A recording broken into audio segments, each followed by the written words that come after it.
aka Silver Crow, and today I got another Bleach review for the Thousand Year Blood War arc, episode 3, which is called The March of the Star Cross. Now, this episode contained the chapters of 489 to all the way to 494. Now, if start back where basically where we left off was literally Opie standing, towering over Mila Rose, Susu, and Apache, and Ichigo basically they were ready to square off, which they did. They did square off for a bit and everything. That him and Opie's subordinates basically attacked him and thought, oh well, nothing's going on. You know, man, he might be weak. And it turns out, no, he blocked all their attacks and just ended it. With fighting his crew. And at that time, I think Nell was knocked out, and he told Orihime to take care of her, and the other three, and the other two, the one that was bullying her when she was captured by Aizen. And I love this episode. It wasn't much action. It's the details that matters that we did not get as a viewer or reader of the manga. Like, okay, if I fast forward a little bit, Udio's in Ishida's archive at his house, trying to figure out who are these Quincy's, because he thought he was the last Quincy. And to me personally, when he cut to this part, was the star of the episodes.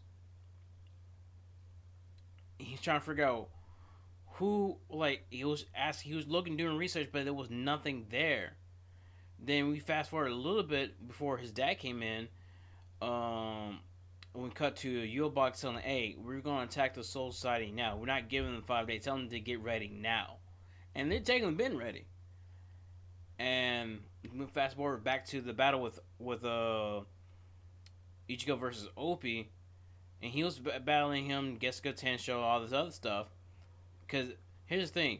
Before they start really... before they even start fighting, he unlocked, I guess, their version of a Bankai for Quincy called Shinino Snyder. If I'm butchering the name, pardon. But it gave him like a weird angelic form. And it was weird in the manga, it's weird in here, but it looks, with the animation, it looks down near weird and yet good looking. But still creepy, as Ichigo said, and it's like, it looks creepy. Then, turns out, also, Susu, Mila Rose, and Apache was not knocked out because they, cutting, using their left arms to create Ion. With this big monstrosity thing they have. And if y'all ever go back to watching the regular Bleach with the Aranka arc, they did that same thing. But this is a difference with this one. It's due to the fact that, one, it's not covered like they're doing like lasers. It's like they were covering it with keto in the show. And I understand at the time they were basically censoring what really happened in the manga, because technically in the manga, this was still bleeding. And they did that in here, and it's like, hey, he's gonna kick your ass. And turns out, yeah, during this back and forth time, we go back to Uryu doing research and everything. His dad telling me, hey, I told you not to come here and not my permission. And he's like, well, I need to figure out what are we dealing with. They say they're Quincy's, but I never heard of them before. I'm supposed to be the last Quincy, right? And he told him, his dad, he is like, the information he's seeking is not in the archives. And he just left. And here's the thing, if I go back a little bit more, nobody knows much about Udio's dad as much. I actually would love to know a little bit more than what we're getting in everything about the rain. You can tell, he's an... I'm not going to take it, he is an asshole. But he loves his son. Ray can love his son. but he has a shallow way of showing it. But he does love him. So going back to of the discussion of the Yamamoto and I forgot his name, the 12th Division, the weird dude from the 12th Division for the Research and Development. I forgot his name already. He talks like this. Anyway, he acts a. Turns out the main reason why those souls in Rukan were disappearing was because of him, because he had to eat them, keeping the balance between the souls that were disappearing in the world living forever. And he asked why he did not he didn't. Yamo asked him why he did not get permission to do this. Like he didn't have time to do so. He wouldn't have done that if they weren't in this predicament already. He told him once he saw Uryu as a Ryokai, the Ryoka, yeah, Ryoka, that was a Ryokai, Ryoka, he knew this day most likely would come. He just didn't know when. And all this could have been avoided. He bluntly said it. Technically, this is all your fault.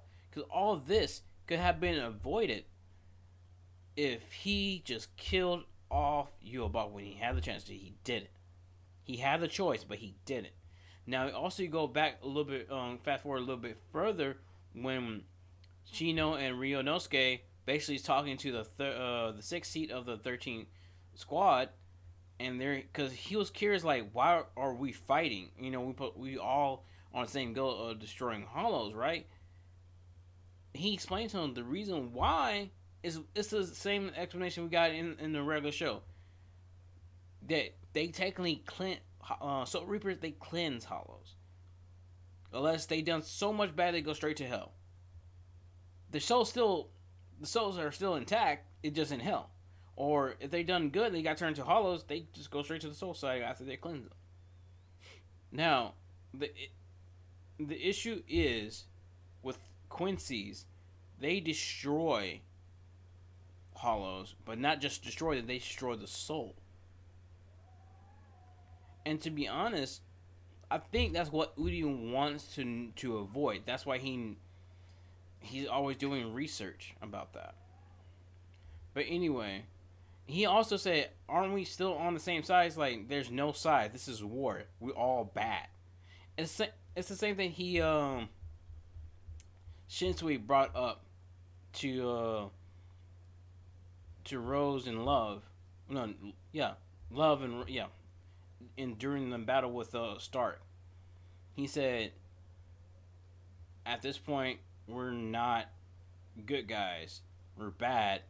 We're just bad guys fighting a badder fight, a badder enemy. When there's no good involved in this, this is war." And we go back a little bit more. We don't go back. We fast forward a little bit more. And again, Opie getting his ass beat, by Ion, and got put to the ground. And here's the thing: this is one thing I don't always like about anime or any other fighting show. If you're gonna gloat afar, so you won't get attacked. And that's what happened to Apache. Apache started gloating. He said, "Oh, you're not powered like what? So you can't match with Ion, huh?" Yeah, start running her mouth. Then end up getting stabbed. Here's the thing: Opie during this episode been using a technique to absorb Reishi. Ichigo knows about it. It seemed like Chad and Onihime kind of forgot about it, but Quincy have the ability to absorb Reishi, and that's what they're doing. It doesn't matter if it's physical, like with people. If they have Reishi, a lot of it they gonna get absorbed, and that's what happened to Ion. He got absorbed. Ion got absorbed and basically became one with Opie, and looks really weird. It looks weird. It looked weird in the manga. It looks weird now in the animation. But at the same time, it looks cool too. I'm like, damn it. I wish I didn't have to like this. And then that's when Mila, Rose, and Susan picked up Apache and started running. He's like, Yeah, that was a smart decision, but you ain't getting that far. And he started using his technique to absorb Reishi, and it was taking down Orihime's healing shield and basically absorbing them too, because they basically also have Reishi as well. But only one person it was not working on was Ichigo, and he was already at this time he already Bankai'd out and attacked his where it was absorbing to and destroy the source. And he's like, "Oh, he pretty ballsy, figuring out that, but that's what makes you hard to deal with." And that's when they start attacking each other. Now, fast forward a little bit more, they get in. Oh, sorry if y'all hear noise in the back. It is pouring down, raining as of right now. It's supposed to be raining around about 2, but it looks like it's around about 1, so I guess it's a little bit early. But anyway,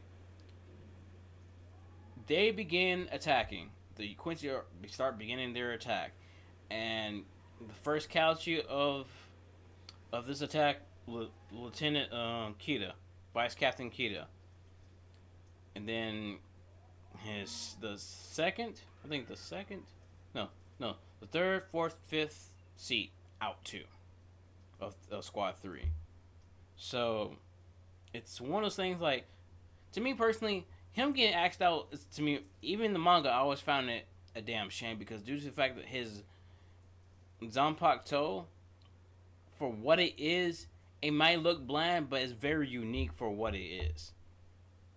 But anyway, that's where the episode ends at. And like I said, I will keep doing doing these reviews and my thoughts about it until this arc ends. So, like, comment, subscribe to my channel, and till next time, peace out.